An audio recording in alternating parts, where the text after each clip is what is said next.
After the somber funeral for my father, a prominent shareholder, my brother-in-law caught us off guard by raising the delicate topic of inheritance. The focus shifted to stocks and a substantial $5 million bequest, confidently asserting that my wife, the eldest daughter, and my sister were set to inherit this windfall. The revelation initially filled her with joy at the prospect of a significant inheritance. However, their excitement was short-lived when the family lawyer delivered the disheartening news that my brother-in-law had no legitimate claim to the inheritance. I, Greg Johnson, a 42-year-old office worker, reflected on my father's vibrant life, despite his age of 78. He remained full of vitality, actively engaged in his work. My older sister, a perpetual source of trouble, led a carefree life, causing continuous worry for our parents. In her middle age, she introduced Aaron Corner, a man she intended to marry.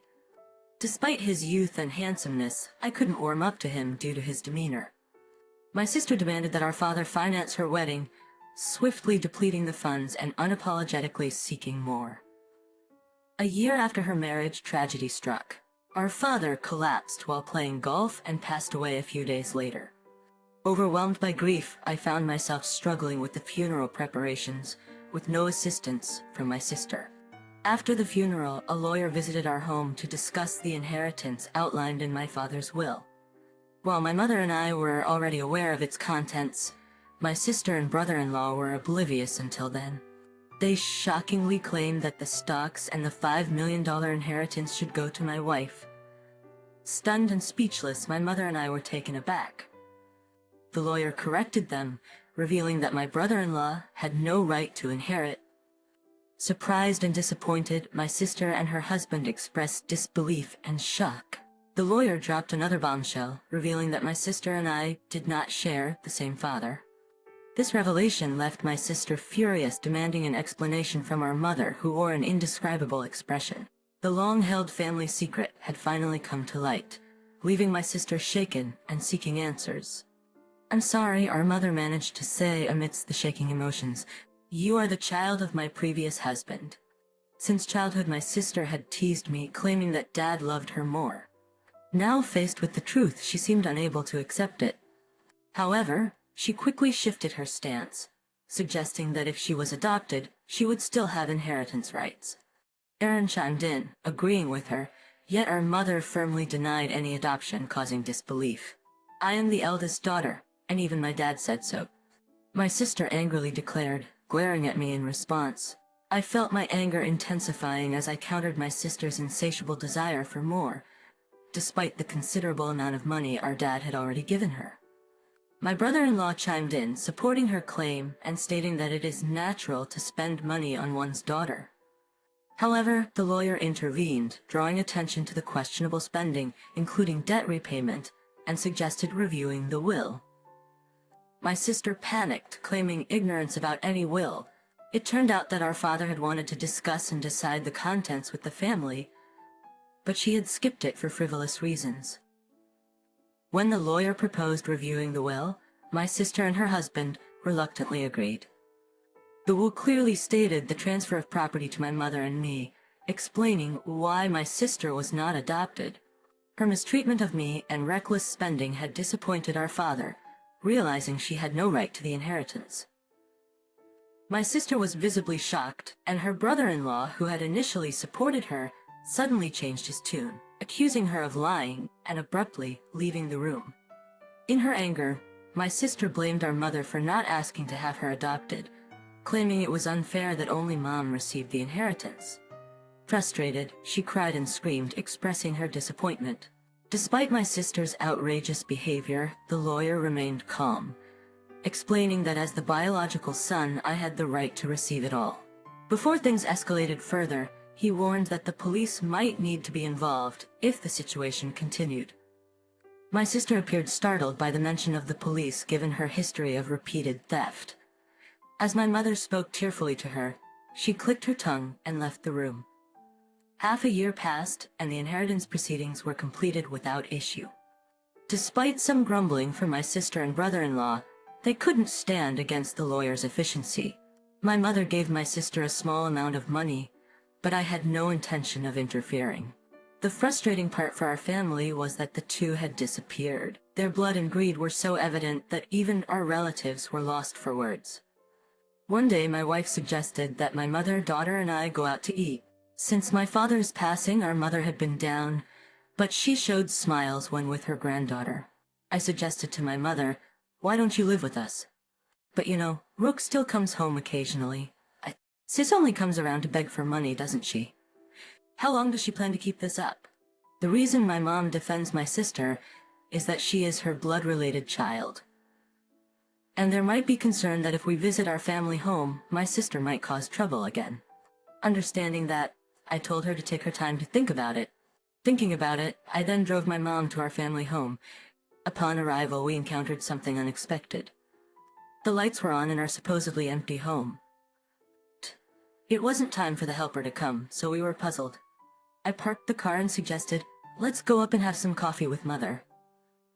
We got out of the car and headed to the entrance, but the moment we approached the door, a car came rushing in. "Mom, watch out!" Hearing my daughter ahead of me, I shielded my wife with my body. The car just grazed me, and I managed to dodge it, but I collided with a nearby flower bed, injuring myself badly. The car stopped after hitting the garage door. "Are you okay, Dad?" My wife and daughter rushed over, supporting me. Mother was trembling in shock at the sudden event. Understandably, from that moment on, a day of turmoil began. I was taken to the hospital by ambulance and had to be hospitalized briefly. Later, I heard that Aaron Warner, my brother-in-law, was driving the car. According to the police, he explained that he mistook the accelerator for the brake. However, I had my doubts about that story. Amidst all of this, my sister and mother visited me in the hospital. Mother left briefly to arrange flowers, and during that time, my sister coldly looked at me and said, "You're only tough and bodied, huh?" With a slightly disappointed tone, I couldn't help but give her a smile. If I had died in the accident, Mom would inherit everything, right? I said a bit sarcastically, and my sister looked uneasy. "You planned this, didn't you?" When I asked, my sister looked away, and I added, "But I won't be accepting Mom's share, so it won't work out for you." My sister looked surprised at this. She probably thought I would naturally accept it. I have a wife and kids, so I passed the inheritance to them. It's not strange for the head of the family to think that way. Even so, I've made a will early, like Dad did. My sister was taken aback at this. "What? So that means—" "Yeah, unfortunately my share of the inheritance won't go to Mom." My sister stared at me, then began to shake with anger. "There's $5 million, right? You could at least share a bit." When I immediately refused, my sister furiously grabbed my collar. "I'm your sister. We should split it." Whether it was the amount of the inheritance that drove her mad, she continued to scream in a very aggressive voice. I felt pity for my sister. It's that greedy attitude that disappointed Dad. Don't you get it? My sister's face turned even redder and she grabbed my neck. "Bro, stop it." Mother, who had just returned, scolded her loudly. Then the nurses, called by the nurses' call button, arrived and escorted my sister out of the room. Mother seemed to want to protect my sister, but my sister had lashed out at her too. As she left, she asked, "Why did she turn out like this?" Hearing Mother say this sadly, I felt a pain in my heart. Later, Mother's health deteriorated, and she gradually weakened. My wife and I started visiting the family home more frequently to support her, but this seemed to upset my sister. She probably encountered my wife when coming to ask for money or heard about it from Mother. One day, my sister called my cell phone and said, "From now on, we will take care of Mom. You guys don't need to come." However, my sister wasn't listening and abruptly hung up, saying, "We've already decided." My wife told me she had been turned away by my sister. Worried about how my sister, who had no experience in household chores or living, would manage, I quickly contacted Mother. To my surprise, I found out that my brother-in-law had experience in caregiving. Mother was still independent and not yet in a worrying state, which reassured me. However, within just a month, Mother was rushed to the hospital in an ambulance. It was said to be due to a medication dosage error. When we arrived at the hospital, Mother was shockingly weak, and the doctor seemed puzzled by her condition. I couldn't recall such a mistake ever happening before. Leaving my wife to care for Mother, I went to our family home, which was in a terrible state. Despite my mother's love for cooking, the usually well-stocked fridge was shockingly empty. Even the helper had been swiftly dismissed. Feeling ashamed of trusting my sister even a little, anger surged within me. Checking the safe, where valuables were kept, I discovered a large amount of money missing from Mother's passbook. The passbook with the inheritance was secure in a bank locker, but there was hardly any money left for living expenses. Returning to my mother, I explained the situation and revealed my sister's betrayal. Brooke did such a thing. Mother seemed unaware of the passbook issue and showed a shocked expression. When asked about the medication error, she explained that my brother-in-law had prepared it and looked troubled. "Mom, I don't think you should let them into that house.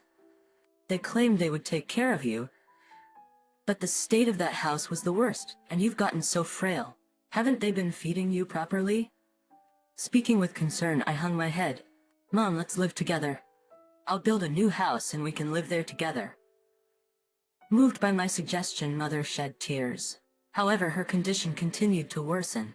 Despite the doctor's best efforts, they, along with my sister, seemed to weigh heavily on her. Ultimately, Mother passed away without recovering. When I went to the family home for the funeral, all the valuable items had disappeared. It seemed that my sister and brother-in-law in need of money had taken them. Standing in the desolate place, I was overcome with anger. I had to find a way to make my sister take responsibility for Mother's sake and as atonement for what she had done. I resolved to do something.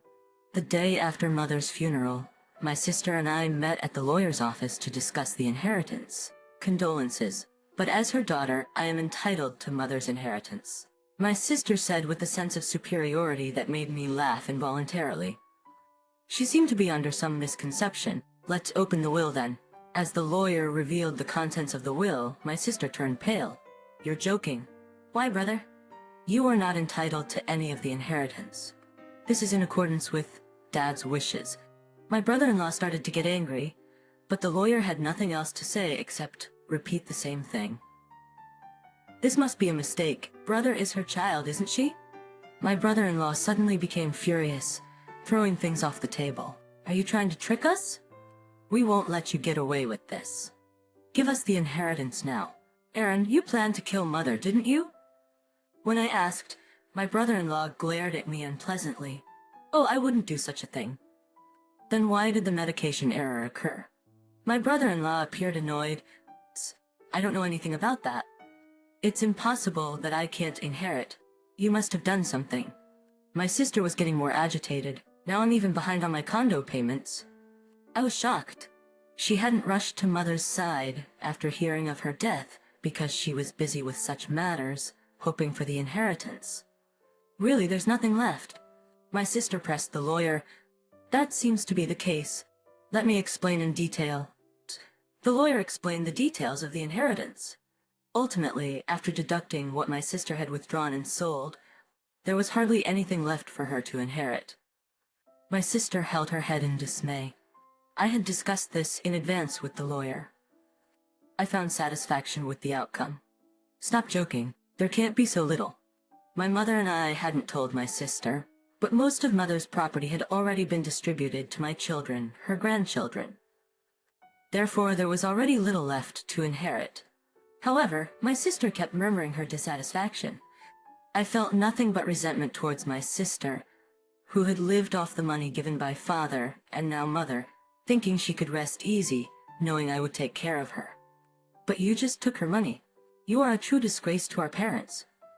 I raised my voice in frustration. "Caring for someone costs money, you know. Don't you understand? Then show me the receipts for the expenses you claim to have incurred while caring for Mother.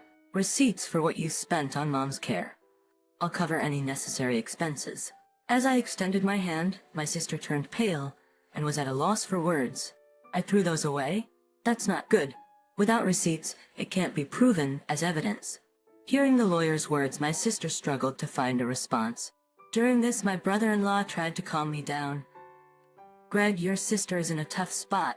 Maybe you could help her out a bit as family." "I cannot." My immediate response left my brother-in-law speechless. "I've been hurt by my sister for a long time. Frankly, I feel like it's karma, but you're the only siblings, maybe just a little. He tried to say more, but I refused. I was filled with anger, and so was my brother-in-law, apparently. Dan, if that accident had worked out, Rook would have had the entire inheritance. What accident? Before I could ask, my brother-in-law started talking on his own. Because of this, things didn't go as planned. I was supposed to get a new car, but now there's barely enough money left, even for repairs. My sister tried to stop him, but it was too late. That's a pretty serious statement. You could be accused of fraud. The lawyer held a recorder, smirking at my sister and brother-in-law. What the heck? Isn't it against the rules to do that? Didn't you agree to our conversation being recorded at the beginning? Called out by his own words, my brother-in-law's face turned pale. To him, I had one thing to say. Aaron, I will be pressing charges about that accident. Don't joke. Where's the evidence? The evidence has just been provided by you. My sister, crying, began to hit my brother-in-law. You idiot. It's all your fault. Why did you say that? Later, my brother-in-law faced legal consequences for his actions. Additionally, unresolved suspicions about his past emerged, requiring police involvement. For some time, my sister, as an accomplice, was said to face lesser charges. However, struggling with her condo payments, she was turned away by relatives when she asked for money. In contrast, I chose to work earnestly and not rely on inheritance. Now, receiving stock dividends has become a small pleasure in my life. In the aftermath of the legal proceedings, the rift between my sister and me widened. The family bonds that were already strained became nearly non-existent. Despite her attempts to seek support from relatives, my sister faced a cold shoulder and her financial struggles continued. Meanwhile, I focused on building a stable and fulfilling life for my own family, working diligently. I found solace in providing for my wife and children without relying on the tumultuous events of the past. The tumultuous inheritance battles that had plagued us were a constant struggle. The stock dividends became more than just a financial benefit. They were a symbol of my commitment to a more secure and principled life. However, my sister's situation did not improve over time. The consequences of her actions weighed heavily on her, both financially and emotionally. It served as a stark reminder of the importance of responsible choices and the lasting impact they can have on one's life. As the years passed, I held no ill will towards my sister, recognizing that everyone faces their own battles and makes their own choices. Still, the events that unfolded served as a powerful lesson about the significance of integrity, responsibility, and the enduring consequences of one's actions. In the midst of the turmoil, I found strength in forging ahead with resilience, determined to create a future that was not tainted by past misfortunes. The dividends, once a mere financial gain, evolved into a testament to the enduring power of personal growth and the ability to rise above adversity. Life moved forward, and I embraced the opportunities to thrive, leaving behind the shadows of familial discord. The lessons learned from this chapter of my life became an integral part of shaping my values and decisions, ensuring a legacy built on principles rather than the pursuit of material gain. In the end, it was not the inheritance that defined my journey, but the choices made along the way that led to a life grounded in authenticity, resilience, and a commitment to building a better future for those I cared about.